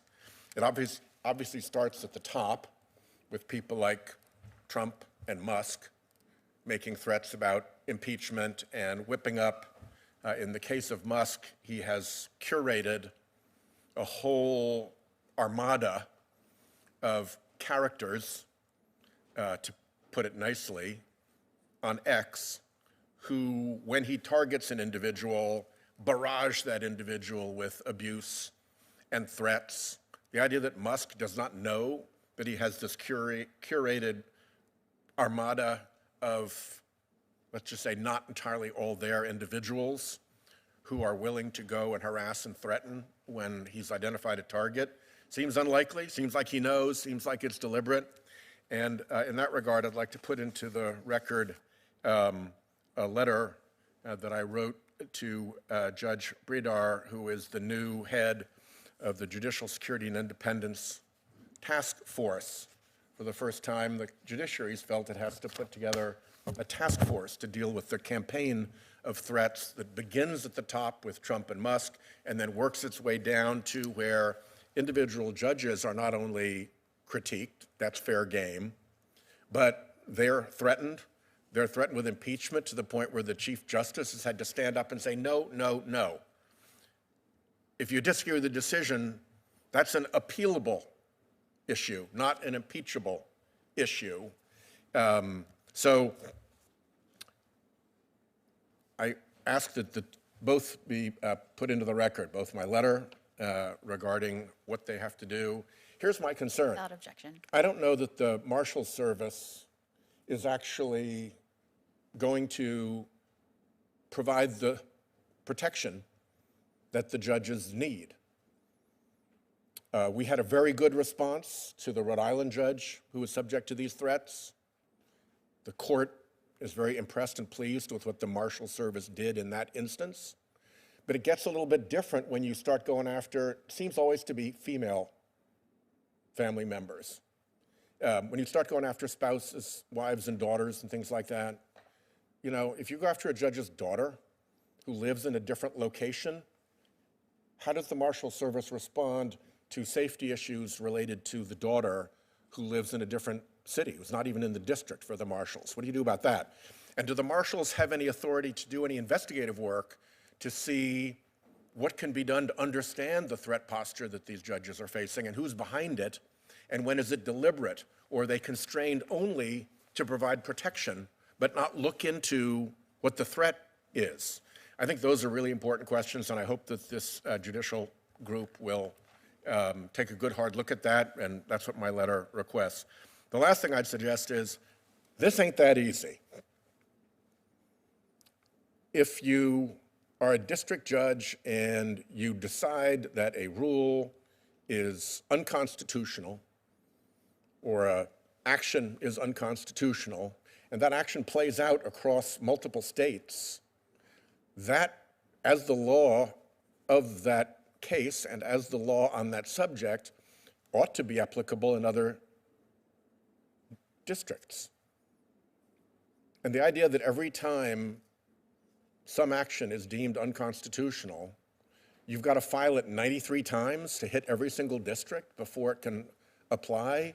I mean, I think we get into some very significant practicality issues as we mount this little crusade that runs exactly counter to where my Republican colleagues were when the shoe was on the other foot. Thank you, Senator Whitehouse. Senator Cruz. It's long been said that hypocrisy is the tribute that vice pays to virtue. I have to admit I'm enjoying listening to my Democrat colleagues suddenly discover the virtues of the rule of law after 4 years where they brazenly supported the most lawless Department of Justice and the most politically weaponized Department of Justice our nation has ever seen. We just heard the senator from Rhode Island talk about the imperative of protecting judges. And yet not a single Democrat senator cared about the violent protesters that showed up outside Supreme Court justices' homes, including, I might note, female justices like Justice Amy Coney Barrett, threatening their family, and Joe Biden's attorney general didn't do a damn thing and refused to enforce the law to protect those judges. Why? Because he agreed with the violent protesters and he wanted to intimidate and threaten those judges. Professor Bray, under our Constitution, who should decide elections, the voters or unelected judges? The voters are the ones who should vote in the election according to the laws, and the laws sometimes have to be applied by the judges if there are cases. And under our Constitution, who is charged with making policy decisions? Elected representatives elected by the people or unelected federal judges? I think the question of policy, Senator, is a little broader than the particular case. So the laws should be enacted by Congress. That's where the fountain of law. Policy decisions are the elected branches. Right. Law is the province of the court. Policy is the province of the elected branches. These are not complicated. Professor Bray, let me ask you this. Do the federal courts have power to issue remedies for people who are not parties to a case? That's a question I agree is not complicated. They do not have that power. Is the phrase nationwide injunction or universal injunction found anywhere in the Constitution? It is not. First chart. In the first 150 years of our republic, how many nationwide injunctions were issued? My view is that there were not any until 1963. 0. Now fast forward. How many nationwide injunctions were issued in the entire 20th century? It's a small number. I would think it would be a dozen, give or take. It's not large. 27, actually. Excluding Trump's first term, how many nationwide injunctions were issued in the last 20 years? Far more than that. 32. From 2001 to 2024 against Biden, Obama, and Bush, 32. And how many nationwide injunctions have been issued in the last 2 months alone? There have been quite a few. 37. Let that sink in. There have been more nationwide injunctions in the past 2 months against President Trump than in the entire 20th century. There have been more nationwide injunctions against President Trump in the last 2 months than both terms of George W. Bush, both terms of Barack Obama, and Joe Biden's term. We saw during the Biden presidency lawfare, indicting President Trump 4 times, using the machinery of justice to attack him, and that was an attack on democracy, because Democrats today hate democracy. Democrats today are angry at the voters for re-electing Donald Trump and electing a Republican Senate and a Republican House, and they engaged in lawfare to stop democracy from operating. Understand, this is the second phase of lawfare, second chart. This is the second phase of lawfare. Now that their efforts to indict President Trump and stop the voters from re-electing him have failed, they're going and seeking out individual radical judges to try to shut down policies, and they are forum shopping like crazy. Give me any loon judge put on the bench by Obama or Biden who disagrees with a policy. We just saw a judge flagrantly ignore U.S. immigration law concerning TPS being revoked. U.S. law explicitly said there's no judicial review for that, but hey, they found a judge who says, you know what? We, the Democrat Party, we are the party of illegal aliens. We are the party of murderers and rapists and gang members, and the Democrat Party exists here to fight to keep murderers and rapists and gang members in your communities. There's a reason the Democrat Party is at 26% approval nationwide, because they put radical policies ahead of rule of law. Nationwide injunctions are an abuse of power. It is the judiciary acting as policy deciders, and it is incumbent on this committee and this body to rein in the abuse of power from these unelected radical judges who are trying to overturn the election because they disagree with what the voters decided. Thank you, Senator Cruz. Senator Klobuchar. Okay, that was a lot. Let me start with a few things. Number one, we love the democracy, and I believe what we should be having is a civil debate about how we can best, if Donald Trump wants to make changes to the government, we should be doing it in a legal way, not how he's doing it. And the only reason there's all these injunctions, Senator Cruz, is because he's violating the Constitution. Why would Trump-appointed judges... Why don't you file them in red districts? Senator Cruz. Why? What did you just say? Why don't you file them in red districts? Point Why of are the order. Democrat attorneys Senator Cruz. general seeking out Senator Cruz, left-wing my blue esteemed single colleague. Quite patient with One Senator second. Cruz's activities Yeah. in this building. Senator I think Whitehouse. He's entitled to. I'm just going to ask for a point of order. Madam Klobuchar, Senator Klobuchar. Senator Moody, we have debates on this committee. They occur regularly. Let's let her have her time, and then we'll get back to that. If you it want to is- wait, we'll get back to you, Senator Cruz. She's welcome to Senator answer the Klobuchar, question or go not. ahead. It's her choice. Go ahead. I'm so and I would excited encourage to you be to answer. following Senator Cruz once again. Excuse me? But I will say Excuse this. me? I didn't hear you. What did you say? To be following him. He and I have a I was long-standing- permitting you your time to continue. To be following him in order. He and I Excuse have me. a Go ahead, Senator long-standing Klobuchar. debate during hearing. Go ahead, That's Senator what I'm Klobuchar. referring to. Go ahead. And I will take more than my time, since he's taken more than his time to yell at me. Go So ahead. what I I'll will mark the say time. is that I'm not yelling. I asked a question. Senator Cruz, please. I'll give you time. Senator Klobuchar, I've got the time, and you'll be allotted I the time. am making the strong case that the reason all these cases have been filed, and the reason that these judges who have been appointed by Ronald Reagan, yes, they still exist, and the Bushes and Donald Trump, judges appointed by Donald Trump, have been making these decisions is because this is not legal. Donald Trump himself has used his social media account, the White House account, to post an image of himself wearing a crown saying, "Long live the king." The issue is that we do not live in a kingdom, and Elon Musk is not his court jester. Ours is a nation of laws in which no one is above the law. That is why 39 different judges from vastly different backgrounds, appointed by 5 different presidents, have made clear that these are illegal actions. And these judges have rightly blocked these actions. And it is important that we not lose sight of the underlying cause of these injunctions. It is not that these judges are crooked or lunatics or evil. Those are words used by the president and his allies. It is because the administration is violating the Constitution.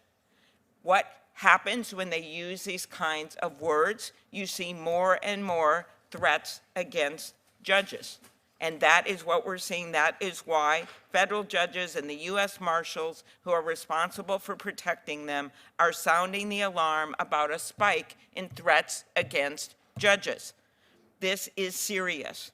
And unlike what Senator Cruz said, I'm remembering when the threat was made, the horrific threats, and the man was in Justice Kavanaugh's, on his neighborhood, on his street. On a bipartisan basis, we came together and got more funding for the judges and changed things so that they had more protection. So what he said was completely untrue in terms of Democrats and Republicans decrying violence. We didn't just decry the violence, we actually did something about it in response to a court that is run by Justice Roberts, who is a Republican appointee. So I think that kind of language actually makes the situation worse when it's not even true. But unfortunately, Senator Cruz left, so he did not hear my response to what was a lie. President Trump's tax on these judges has made for some major, major risks for these judges. I would ask you, Mr. Panuccio, and not in a partisan way, just normal, as a partner in a law firm, have you ever taken to social media to personally attack a judge who ruled against you? That's all my question is. Senator, thanks for the question. I think that attacking judges personally and not their reasoning, well, let me just give you a quote. I want to tell you, Gorsuch, I want to tell you, Kavanaugh, you have released the whirlwind and you will pay the price. I've asked you. Want to know, you won't know what hit you if you go forward with those awful decisions. That was something that Senator Schumer said, and I thought it was awful, and it unleashed a wave of violent threats against Supreme Court justices. I do think that's problematic, that kind of language. I have no doubt the language is a problem on the left or right. I was just asking you if you have ever personally attacked a judge after you disagreed with the ruling. I'm asking you. I have if not. You did it. Thank you. And you believe that the proper recourse is to appeal when you disagree with the ruling? When I disagree with a ruling on behalf of a client, I appeal. Thank you. That was all I wanted. I was not going to criticize you. I believed that you would not have done this. And so that is my point. When people do this, and right now we have not just a random person on social media doing it, we have the President of the United States doing it. And I would just ask you, Professor Vladeck, in your opinion, are the judges who ruled against the president radical and rogue judges? No, and just if I might, even though he has also left the room, Senator Schmidt suggested it was statistically impossible that Chief Judge Boasberg has been assigned to multiple cases in the D.C. District Court. I think that rhetoric is highly inflammatory, in addition to being just mathematically incorrect. There are 31 different cases in the D.C. District Court alone in which D.C. district judges have ruled against the administration. There are 11 or 12 active district judges. The notion that one of those judges would have multiple of those cases is not statistically impossible, it's statistically certain. And if the president does not want to have judge rule against him, isn't the answer that he just follows the law? One would think, but I think we live in a bit of an upside-down world at the moment. Okay, so this hearing was titled in a very academic fashion, Universal Injunctions. And we can make it all academic if we want. Clearly we haven't with Senator Cruz's remarks. But I just want to make the point that this has a real consequence, that these cases that are coming before these judges. This is outside of their decision, which is based on the law and the facts. Sometimes they've ruled with the president, sometimes they've ruled against the president. But just to get it so people understand this isn't just some academic exercise about injunctions and if they're a good thing to have legally.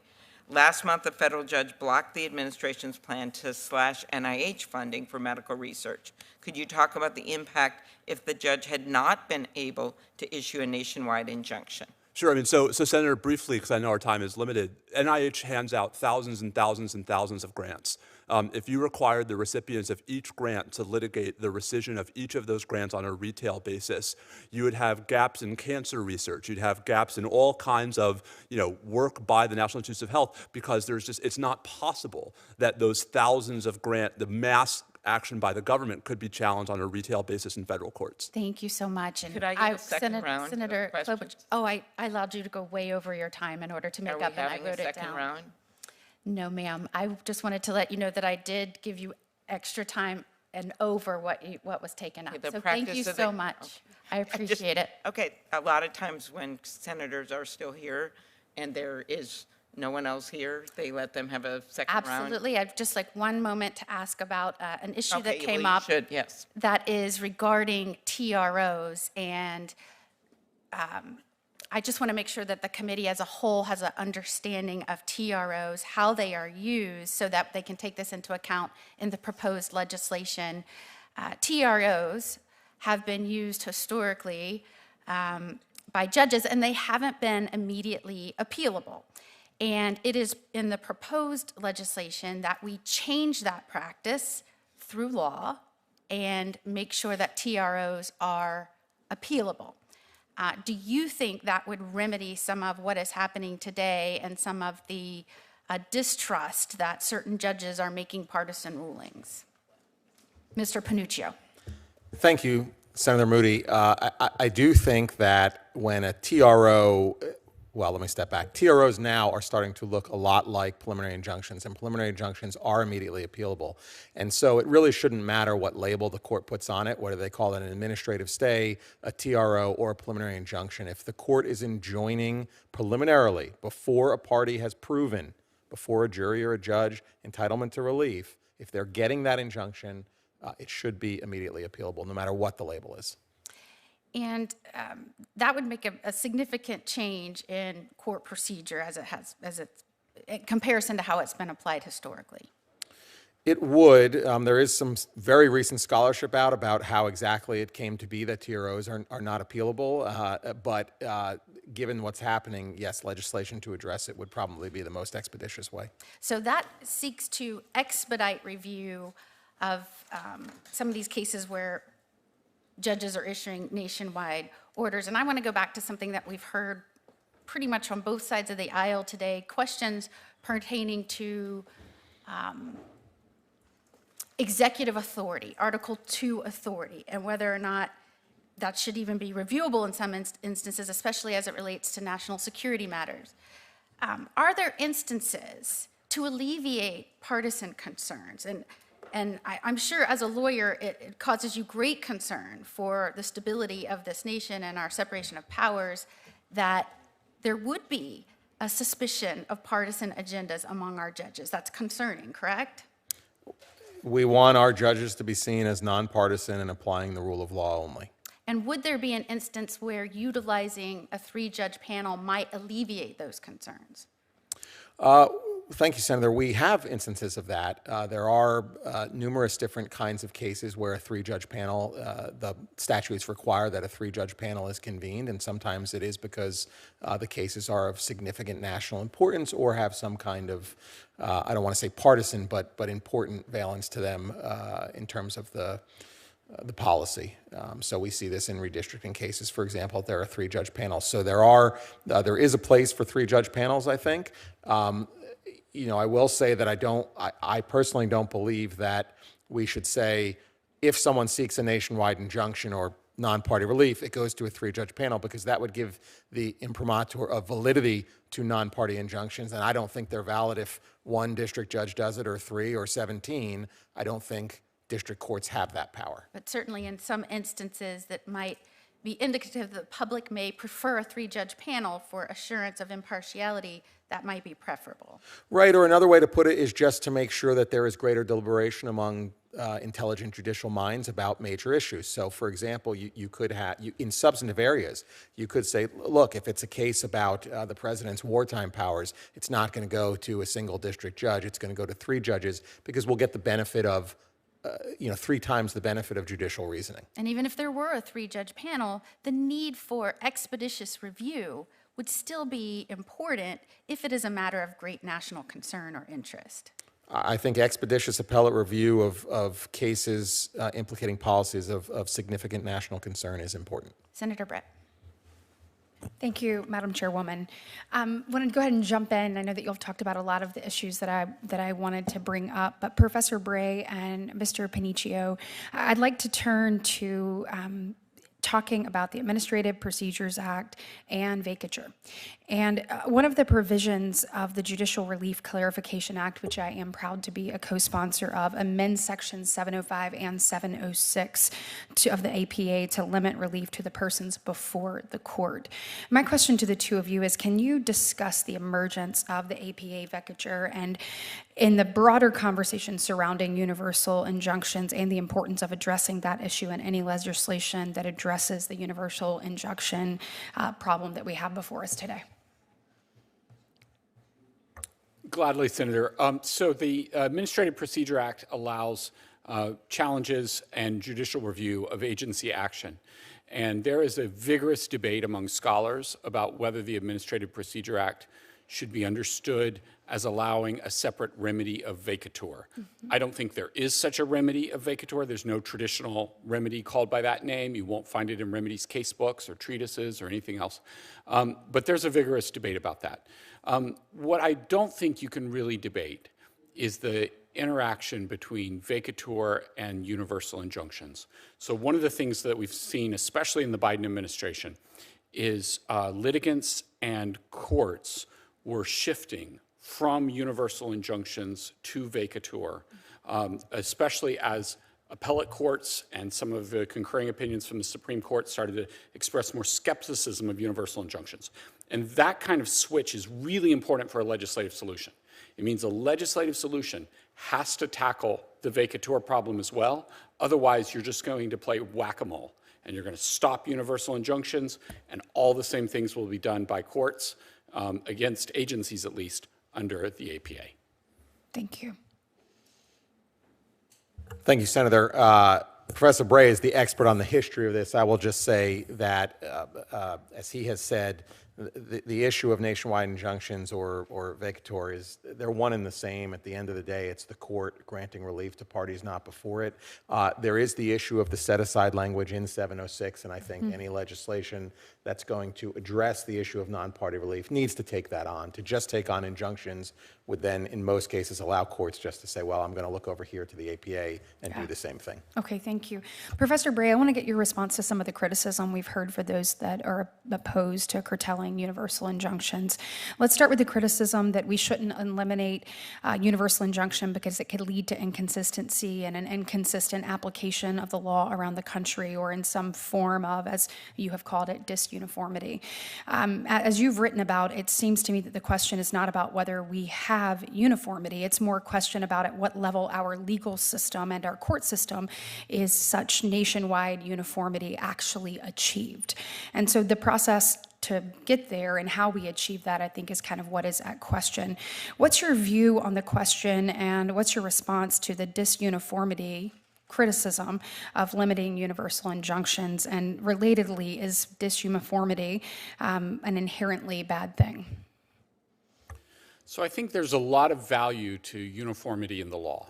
The question is how and when and who gets you there. And in our legal system, we get uniformity, but we get uniformity over time. And I think one of the striking things that you see for universal injunctions is they are proceeding on a premise that the first judge, selected with highly intense forum shopping and in a time of high judicial polarization, that the first judge who takes the question is going to be right.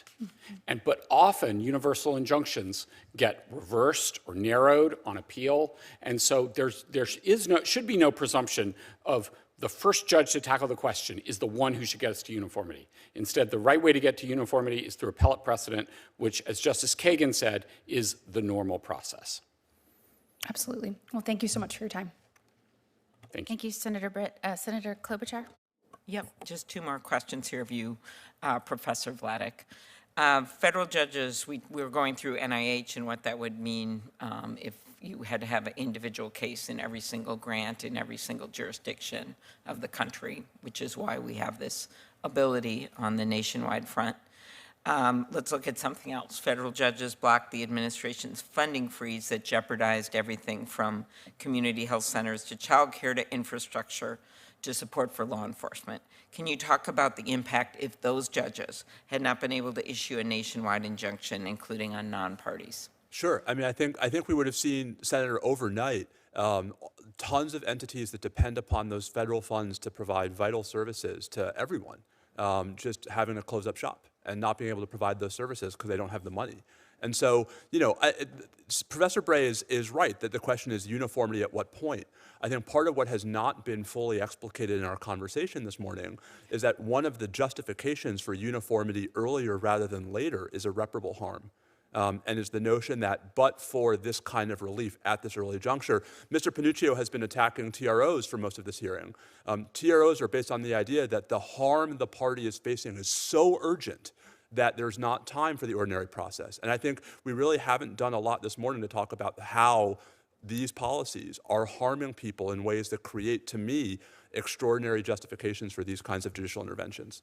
Okay. Last one. Judges have blocked the administration's plans to empower Elon Musk to rummage through American Social Security information, my words, probably not the words in the lawsuit, and get access to their bank accounts, tax returns. This is all the DOJ-related looking at things.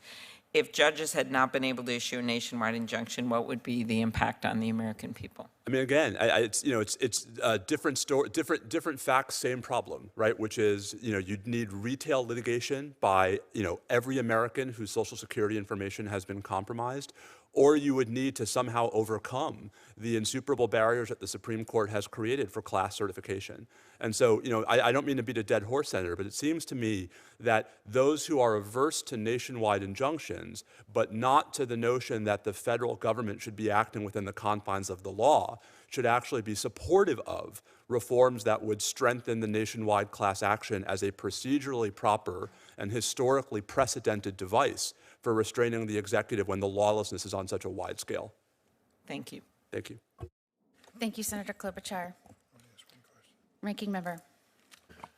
I want to ask a question of Mr. Panuccio, and I think you addressed this earlier, and I want to make sure there's clarity, at least in my mind, on your response. President Trump's executive orders attacking a number of law firms because they employed attorneys who were involved in litigation or represented clients that he did not approve of.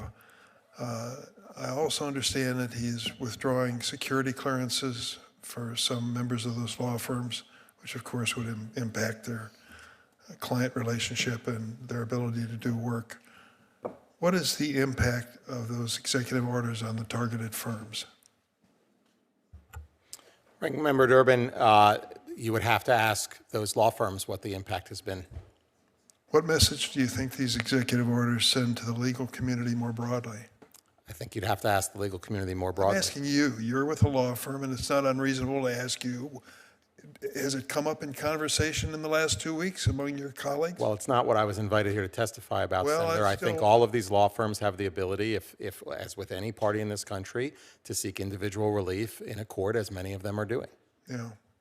So you kind of think just routine legal work. Challenging an executive order, whether it was in the Biden administration or this administration or the Bush administration, has become routine in this country, and the courts are open for those individuals to seek redress. Professor Vladeck, do you have any thoughts on this? I mean, I don't mean to repeat myself from before, Senator. I just think that, we should all be invested, and by we, I mean lawyers, law professors, members of Congress. The courts thrive when they are receiving the best possible arguments from the members of the bar. And, I think everyone's going to have their own views on who has weaponized what against whom. I think the notion that we should be getting to a place where the executive branch is openly threatening law firms in context in which those threats are designed to prevent lawsuits against the federal government jeopardizes the very accountability that separation of powers exists to protect. Professor Bray? I think you need a strong and independent bar to represent the interests of all the people in the United States. Thank you. Thank you, Ranking Member. And because we allowed them additional questioning, Senator Britt, would you like to have any additional questions? Absolutely. Thank you so much. Mr. Panuccio, as someone who worked at DOJ, what's your response to the argument of the universal injunctions are a good thing to help prevent having to relitigate the same issue in multiple jurisdictions? Thank you, Senator. That's not how our multi-tiered hierarchical court system works. The whole point, the first ground for the Supreme Court to take jurisdiction over a case, the reason it will grant cert, as they say, number one reason they will say is if there is a circuit split. Well, how can we ever have a circuit split if we have a district court, which is lower than a circuit, issue a rule for the whole country? Right. The whole point is we have percolation.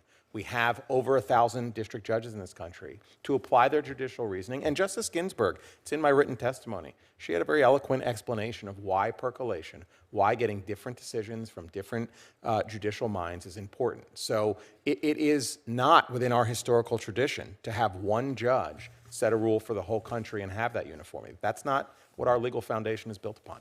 Absolutely. Thank you so much. I appreciate it. Thank you, Senator Britt. I want to thank the witnesses for your time this morning. I know this has been a long morning, but certainly a topic that is important to this entire country. All eyes and attention is on this right now, so we are so grateful. I think what we have learned today is there is a very keen interest to address making sure that our judiciary remains impartial and that it is making rulings only in terms of relief as to the parties before it, and that we are encouraging expeditious resolution of these extraordinarily important matters, especially as you have a president that is trying to deliver on promises made to the American people and restoring safety and justice to this nation. So with that, I thank you for your time. I thank you to everyone that has participated in the hearing today. Certainly, this is the people's house, and it's important that we have members of the public here with us as we are debating and addressing these important issues. Written questions may be submitted for the record until April the 9th at 5 p.m. I know certain senators asked for written responses if you're willing to provide them, and with that, the hearing is adjourned.